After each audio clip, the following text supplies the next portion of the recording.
اللهم صل على سيدنا ومولانا محمد عافية الأبدان وشفائها وطب القلوب ودوائها ونور الأبصار وضيائها وآله وصحبه الكرام وابنه الكريم الغوث الأعظم الأفخم الهمام وحزبه يبارك وسلم. ستم سے اپنے مٹ جاؤ کہ تم خود اے ستمگاروں، سنو ہمیں کہہ رہے ہیں بے خطر دور ستمگر میں. بیت المقدس کی تعمیر کا ارادہ کیا جو آج اسرائیلیوں کے قبضے میں ہے، وہ بیت المقدس، اس پر بھی علماء اور عوام الناس احتجاج کر رہے ہیں. کس بات پر؟ تحفظ بیت المقدس. کیونکہ امریکہ اسلام دشمن وہ اس مقام پر جہاں بیت المقدس ہے وہاں پر دارالحکومت بنانا چاہتا ہے اسرائیل کا. وہ تو مذہبی مقام ہے، مسلمانوں کا بھی وہاں سے بڑا گہرا تعلق ہے، عیسائیوں کا بھی ہے، یہودیوں کا بھی ہے. وہ جگہ ایسی ہے، ارض فلسطین اس کو کہتے ہیں. تو وہاں پر وہ دارالحکومت کیپٹل سٹی اسرائیل کی بنانا چاہتا ہے. مقصد گھما پھرا کر یہی ہے کہ مسلمانوں پر روزانہ نئی نئی پابندیاں لگائی جائیں، ان کو مسجد اقصی میں نماز پڑھنے سے روکا جائے. انہیں جب کوئی حکومت کے اہم ادارے جہاں قائم ہو جاتے ہیں وہاں سیکورٹی بھی بہت سخت ہو جاتی ہے. جیسے عام طور سے ہم چلتے پھرتے ہیں ویسے چلنے پھرنے پر بھی پابندی ہو جاتی ہے. ہائی الرٹ علاقہ کہلاتا ہے. کوئی اجنبی آدمی جائے تو فوراً اس کو روک لیا جاتا ہے. تو یہ چاہتے ہیں کہ مسلمانوں کا چلنا پھرنا بند کر دیں، عبادت پر پابندی لگا دیں. یہ بھی ان کا منصوبہ ہے.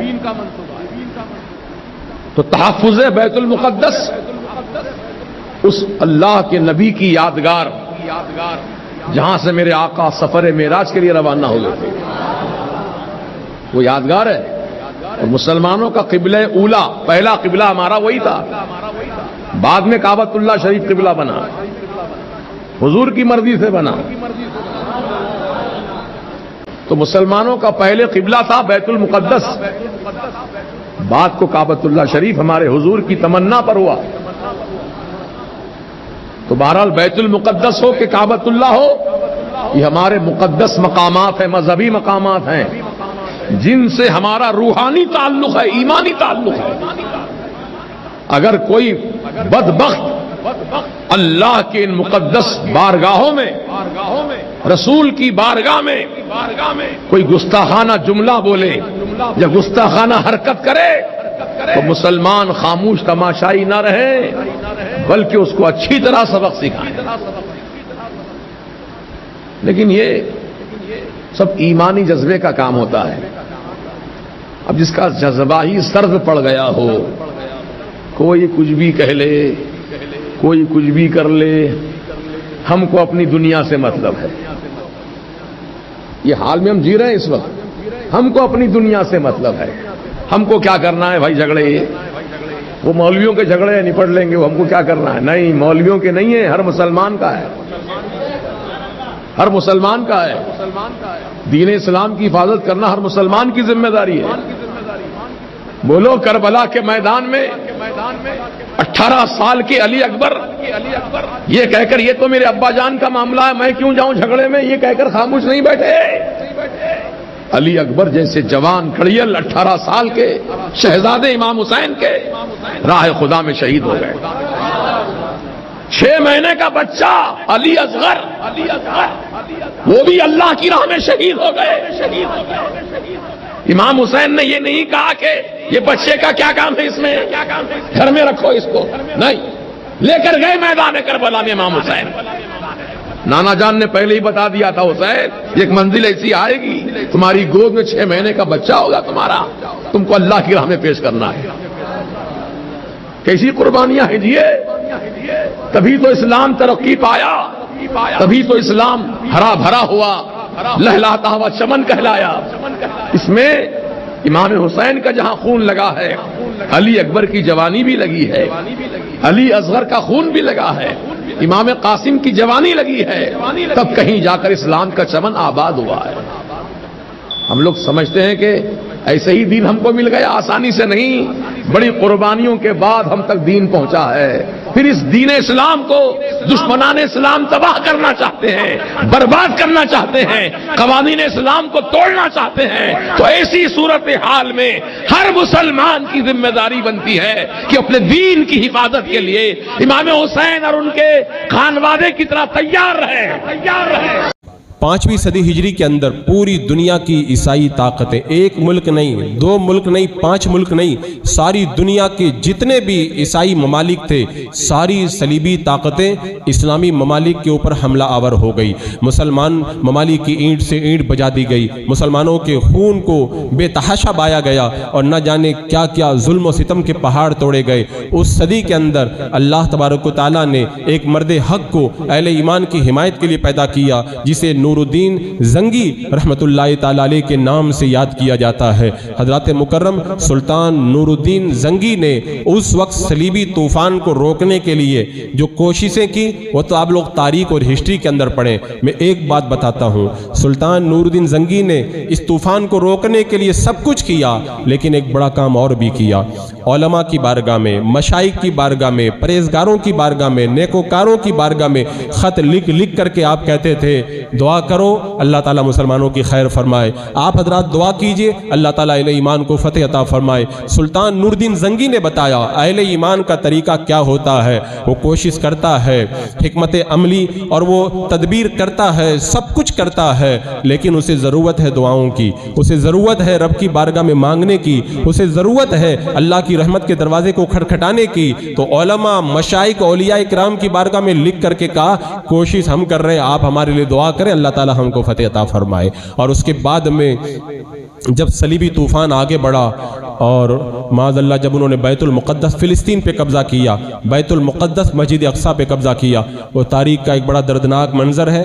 اب آج کل کی جو ہماری نسل ہے اس کو پتہ بھی نہیں ہے کچھ، وہ تو خالی آج کے 2-4 باب لنچنگ کے واقعات کو خالی پکڑ کر کے بیٹھے، انہیں پتہ نہیں ہے اہل ایمان کے ساتھ کیا ہوا ہے۔ جب بیت المقدس ان جو ہے وہ صلیبی کتوں نے جب فتح کیا تھا، اس وقت میں صرف ایک بات عرض کروں کہ جب وہ فوجیں داخل ہوئی تھی بیت المقدس کے اندر تو مسلمانوں کا خون اتنا بہایا گیا تھا کہ ان کے گھوڑوں کے گھٹنوں تک پورے شہر کے اندر خون بھرا ہوا تھا، اور جب کوئی چلتا تھا تو گھٹنوں تک خون کی ندیاں بہ رہی تھی، اور اس وقت کے جو حالات تھے اس کو جو ہے وہ بیان بھی نہیں کیا جا سکتا، اتنے سنگین حالات تھے۔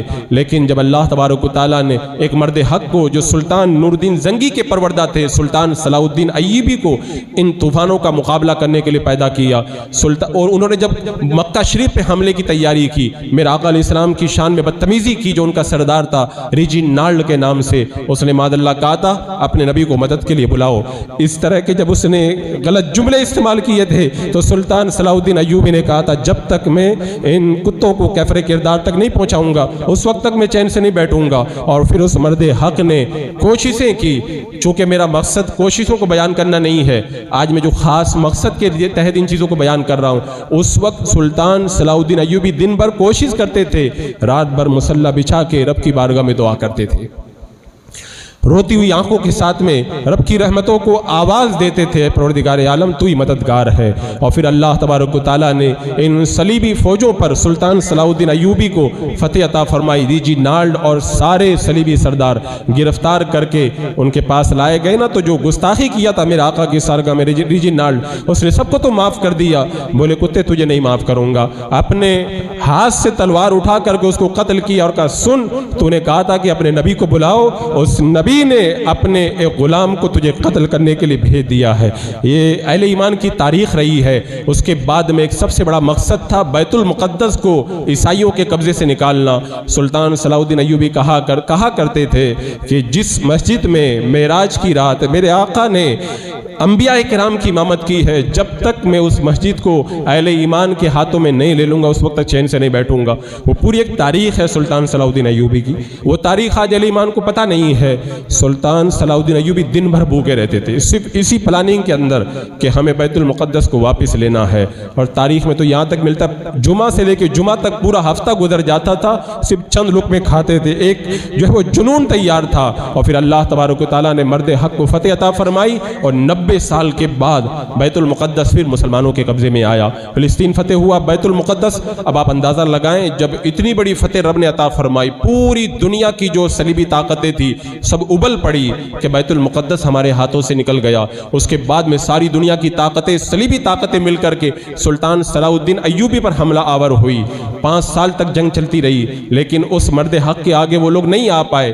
ایک ایسا موقع آیا تھا، ان کا ایسا سخت حملہ ہوا کہ یہ خوف ہوا کہ کہیں بیت المقدس ہمارے ہاتھوں سے نہ نکل جائے۔ راوی کا بیان ہے رات کا وقت تھا، مصلی پہ سلطان صلاح الدین ایوبی بیٹھ کر کے دعا کر رہے ہیں اور آنکھوں سے آنسو ٹپک رہے ہیں، مولا تو ہی مدد کرنے والا، تیرے علاوہ کوئی مددگار نہیں ہے۔ اس وقت راوی کہتے ہیں میں نے کہا کہ کل جمعہ کا دن ہے، میرا آقا علیہ السلام کل جہاں سے معراج کے لیے تشریف لے گئے تھے، آپ وہیں پہ جائیں، غسل کر کے وہاں پہ 2 رکعت نماز پڑھیں، پھر دعا کریں، اللہ تعالیٰ فتح عطا فرمائے گا۔ سلطان صلاح الدین ایوبی نے جمعہ کے دن معراج مصطفیٰ صلی اللہ علیہ وسلم کے مقام پہ نماز ادا کر کے رب کی بارگاہ میں دعا کی۔ ادھر دعا بلند ہوئی ہے، ادھر رب کی مدد آئی، اللہ نے اس مرد حق کو فتح عطا فرمائی اور ساری صلیبی طاقتیں چھٹ کر کے رہ گئی۔ تو آپ یہ سیرت پڑھ کے دیکھیں، مشکل حالات میں ہمارے اسلاف نے ساری تدبیریں اور سارے کام کرنے کے ساتھ دعاؤں کے ذریعے رب کی بارگاہ سے جو ہے وہ مدد طلب کی ہے۔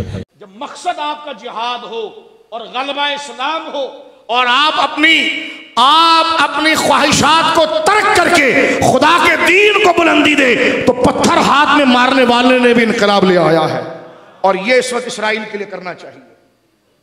آج فلسطین جو پکار رہا ہے، قریب کے سارے ممالک، مصر ہو، سعودیہ ہو، یہ سارے اپنے ہوس میں نامرد بن گئے۔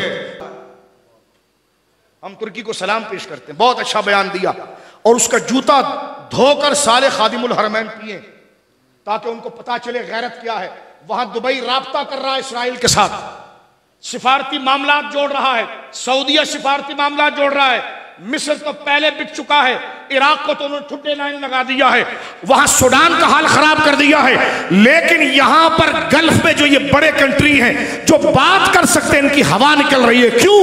عیاشی، کیوں؟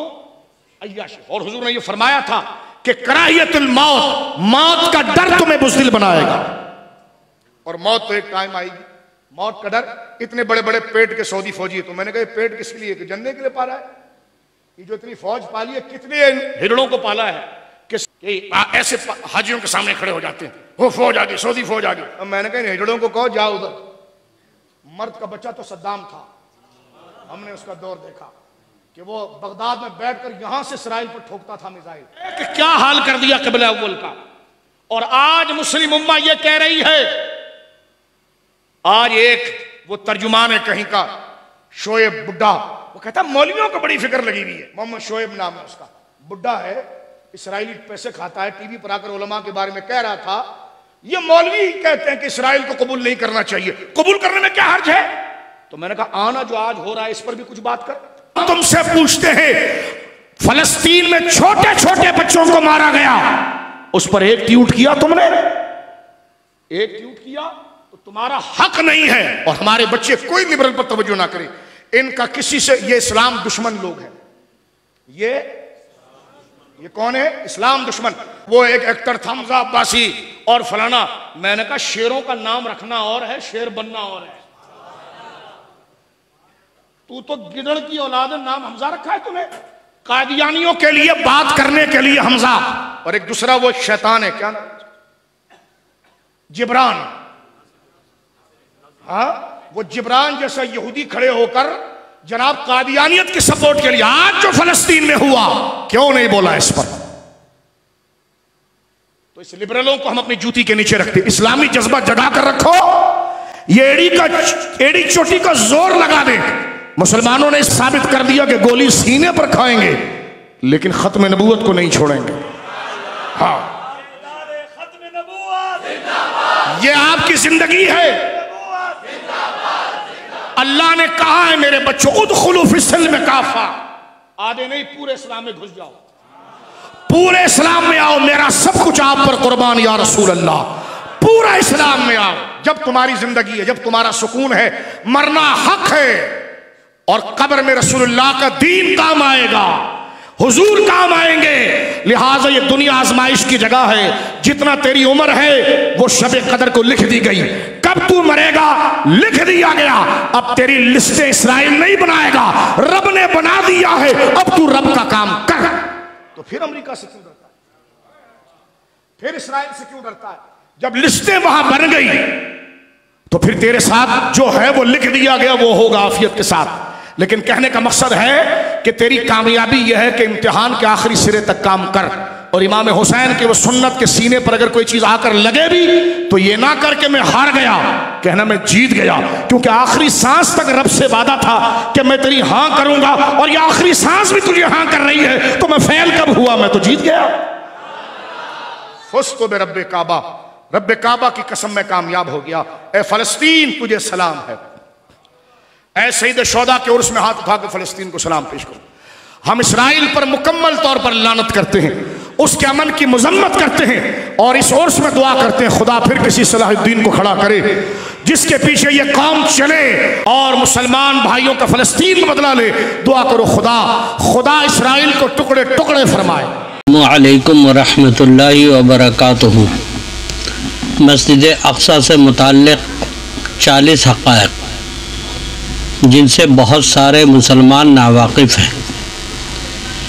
تمام تعریفیں اللہ تبارک و تعالیٰ کے لیے جو اپنے بندے حضرت محمد صلی اللہ تعالیٰ علیہ وسلم کو راتوں رات مسجد حرام سے مسجد اقصی تک لے گیا, اور جس نے القدس کو مشرق اقصی سے لے کر مغرب تک دنیا کی معروف ترین جگہ بنایا. میں اس کی اس قدر حمد کرتا ہوں جو شمار میں نہیں کی جا سکتی. اللہ سبحانہ تعالیٰ نے مسجد اقصی کو قبلہ اولا بنایا, اور روئے زمین پر دوسری مسجد ہے. ان 3 مساجد میں سے ایک ہے جس کی جانب ثواب کی نیت سے سفر کیا جا سکتا ہے. یہ مسجد وہ مقام ہے جہاں تک نبی کریم صلی اللہ تعالیٰ علیہ وسلم کو اس براق کے ذریعے لایا گیا جس کے قدم حد نگاہ پر پڑتے تھے, اور پھر وہیں سے آپ صلی اللہ تعالیٰ علیہ وسلم کا سفر معراج شروع ہوا. نبی کریم صلی اللہ تعالیٰ علیہ وسلم نے ہم کو اس کی فتح کی بشارت دی ہے, اور اس کے فضائل بھی آپ نے بیان فرمائے ہیں. مسجد اقصی سے متعلق بہت سے ایسے حقائق ہیں جو مسلمانوں کی نظروں سے اوجھل ہیں, کیونکہ ان کو جھٹلانے اور مسخ کرنے کے لیے میڈیا کا سہارا لے کر زبردست پروپیگنڈا کیا گیا. اور مسجد اقصی کا موضوع اختصاص ان کی ہم سبوں کی یہ کوشش ہے کہ کسی بھی طریقے سے زیادہ مسلمانوں تک یہ پیغام پہنچایا جائے اور ان کو مسجد اقصی کی عظمت اور اس کی تاریخی حقائق بتائی جائے. مسجد اقصی مسجد اقصی کی خاطر ہر مسلمان کا دل زخمی ہے, ہر آنکھ خون کے آنسو روتی ہے, ہر زبان اپنی طاقت بھر اس کا دفاع کرتی ہے. ہر مسلمان پر اس مسجد کا ایسا حق ہے جو واجب الاعادہ ہے, اور ہر مسلمان کے دل میں اس کی ایسی محبت ہے جو اپنا قرض چکانا چاہتی ہے.